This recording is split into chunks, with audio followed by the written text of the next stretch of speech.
Belle et vraie? Est-ce vraiment possible? Alors je décide de faire une vidéo sur la beauté et tout de suite je me prends la tête sur mon apparence. Est-ce que tu es suffisamment belle pour parler de la beauté? Est-ce que ton maquillage va bien? Est-ce que tu vas pas changer d'habit?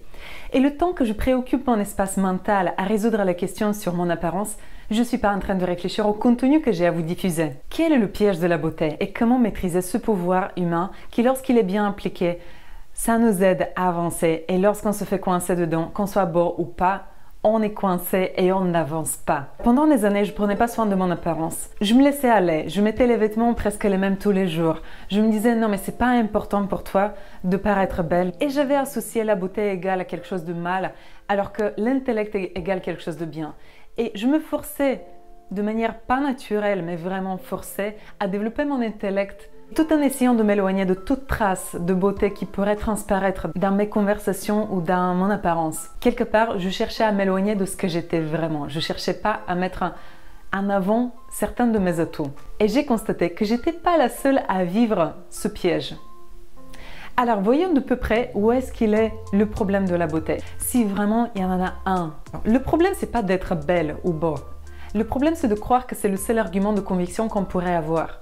Ou de croire tout simplement qu'on n'est que beau. Puisqu'on est beau, on n'est que ça, il n'y a rien d'autre. Et si je laisse transparaître les gens croire que je suis belle, ils vont pas chercher à voir ce qu'il y a d'autre à l'intérieur de moi. Du coup, il y a tout un tas de questions qui montent dans nos têtes. Alors, est-ce qu'il faut que je prenne soin de ma beauté? Est-ce qu'il faut que je la laisse voir? Est-ce qu'il faut que je joue avec ce paramètre? Et qu'est-ce qu'il faut faire quand on se retrouve en compagnie de gens qui sont moins facilités que moi? Est-ce que c'est pas injuste? Et on se casse la tête. Et tout ce temps qu'on passe à réfléchir sur des questions qui n'ont pas autant d'importance que ça, c'est du temps qu'on passe pas à réfléchir sur les vraies questions.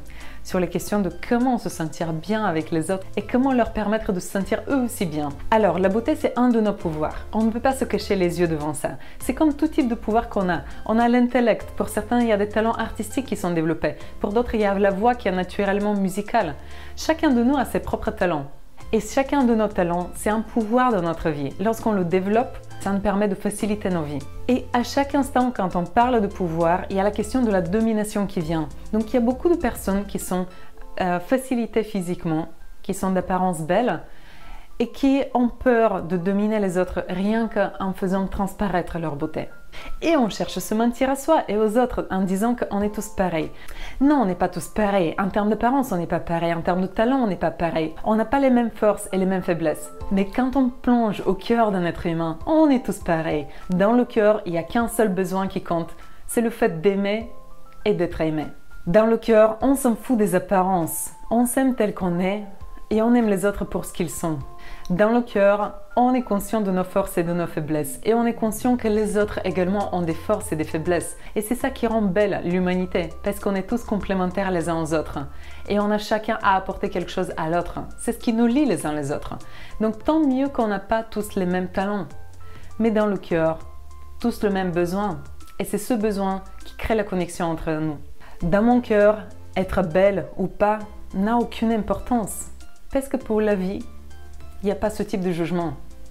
La beauté, c'est un concept. Alors, par contre, au niveau de notre mental, on a besoin d'équilibrer nos perceptions. Comme la beauté, c'est une perception, on a besoin d'aller traverser cette perception et aller la voir avec un regard neutre. Parce que tant que je suis dans le jugement que la beauté, c'est quelque chose de mal, l'intellect, quelque chose de bien, ou l'inverse, je ne peux pas être authentique. Parce que je vais chercher à me conformer à un concept. Je vais chercher à me conformer à une perception. Et je suis bien plus qu'une perception. Donc pour être authentique et beau, on a besoin de traverser nos perceptions. On a besoin de voir l'équilibre et la neutralité dans ce concept de beauté. Alors, qu'est-ce qui nous aide à faire ça? On a besoin d'arriver à la neutralité, c'est-à-dire qu'on va chercher à équilibrer nos charges. Si j'ai une charge trop positive pour la beauté et que j'estime qu'être beau c'est quelque chose de trop bien, que c'est un sacré avantage d'être beau, je vais devoir aller voir quels sont les inconvénients d'être beau ou belle. De l'autre côté, si j'estime que la beauté c'est quelque chose de mal parce que j'ai grandi dans une éducation dans laquelle on survalorisait d'autres talents comme l'intellect par exemple, je vais devoir aller rajouter la deuxième moitié de la pièce et de me dire d'accord, la beauté elle peut être mal mais il y a des avantages et d'aller voir quels sont les avantages de la beauté. Par exemple, Quand je prends soin de mon apparence, je suis juste en train d'honorer la vie qui est à l'intérieur de moi. et je m'honore et je me sens plus belle et j'ai plus de confiance et je crée plus facilement du lien avec les autres et j'ouvre plus facilement mon cœur. Donc quand je me sens belle, je suis tout simplement en train de prendre le temps à m'occuper de moi, à me donner de l'amour, à reconnaître qu'il y a de la beauté à l'intérieur de moi, à me donner de la valeur, à reconnaître cette valeur à l'intérieur de moi sans chercher que l'extérieur la reconnaisse. De l'autre côté, si j'estime que la beauté c'est trop bien et que je vois que les gens qui vivent dans la beauté, ils sont trop facilités, c'est-à-dire que dans mes perceptions, j'ai à voir en quoi la beauté elle a des inconvénients. Et être beau, c'est pas simple. Quand on est beau, très facilement on part dans ce jeu d'apparence et on se piège des fois dans notre propre jugement sur la beauté. Peut-être qu'on va sous-développer d'autres talents. Quelqu'un qui n'est pas facilité physiquement, il va peut-être développer plus sa communication.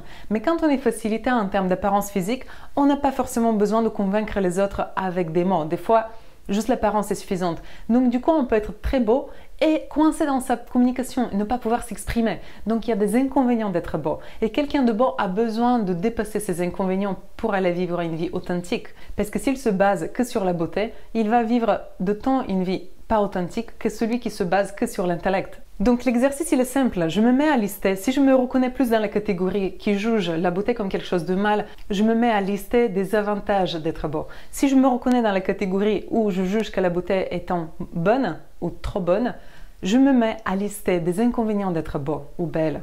Et quand j'arrive à équilibrer mes perceptions, je suis libre. Parce qu'au fond de moi, j'ai pas envie qu'on m'aime pour ma beauté, ni pour mon intellect, j'ai envie qu'on m'aime pour qui je suis. Cet être humain qui a ses forces et ses faiblesses comme les autres êtres humains, que je ne suis ni plus ni moins que les autres. Et j'ai envie de ressentir cette égalité au plus profond de moi.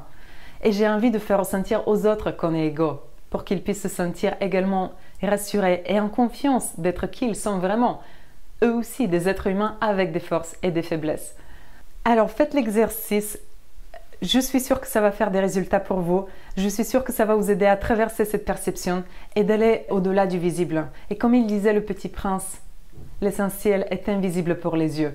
Et on va y aller pour qu'on puisse vraiment toucher à cet essentiel, ce qu'on cherche, cette authenticité profonde à l'intérieur de nous. Je vous souhaite de passer une excellente journée. N'oubliez pas de vous abonner à ma chaîne parce que je continue à arriver avec des sujets sur l'amour, l'authenticité et la liberté. Mon but, c'est de vous amener à un niveau de liberté que vous n'avez pas connu encore. Ce niveau de liberté dans lequel la vie elle est juste simple et c'est juste de la joie de vivre ce qui nous est offert. On se retrouve bientôt avec une nouvelle vidéo. Je vous souhaite une excellente journée. Amusez-vous bien. La vie elle est belle comme chacun de vous.